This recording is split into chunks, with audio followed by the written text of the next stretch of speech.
Hello everybody and welcome to Musical Notes with Florence, a new series that we are starting to help you understand some of the music that we use here at Christ the Servant and the stories behind it. This week at CTS, we commemorate the July 4th holiday in our own way, and we have a series of hymns that we use every year. So if you haven't heard the stories behind them before, I'd like to introduce you to each one and why we do it. So the gathering hymn that we always do around the week of July 4th is Wondrous Love. Now, this is not so much in recognition of the 4th of July holiday, but it is my favorite hymn personally, and the July 4th weekend is also the anniversary of the weekend that I came to work here at Christ the Servant as the Organist and Coordinator of Music. So just for fun, every year as the gathering hymn on July 4th weekend, I have us sing Wondrous Love, so that as a nod to my gratefulness for the time that we have here. It's also a beautiful hymn from the American folk tradition about the love of God in all seasons and all times, and a reminder that God is always with us. For our hymn of the day, we always do This Is My Song. Close to the end of the hymnal in the patriotic music, it has a tune by Sibelius that's very familiar to others as the hymn Be Still My Soul. But it is written, and the lyrics are written to discuss a global perspective on the patriotic holiday.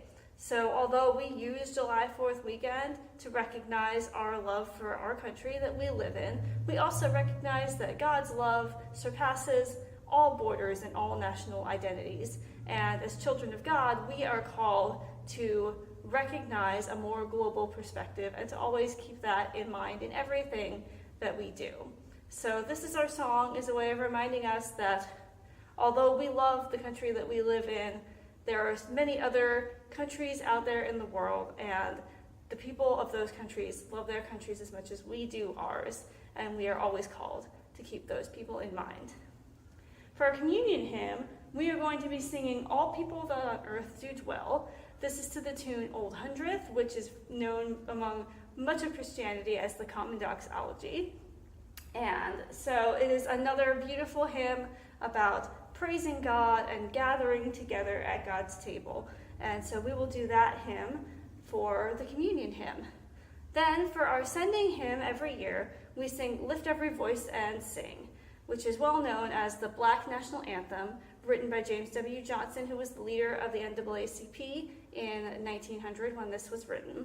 And as a diverse congregation within the ELCA, we want to recognize the perspectives of all of our members of all races. And we always end with the Black National Anthem as a way to remind us that we are always called to fight for social justice, to resist oppression, and to stand up for the needs of everyone, regardless of their race, their ethnicity, their national origin, or anything else that commonly divides us. And so that is what we will end with this week. So I very much hope that we will see you here at our service in Montgomery Village at 9:30 a.m. This Sunday morning. We are not complete without you, and we value the fact that you are here. So I truly hope that you will join us.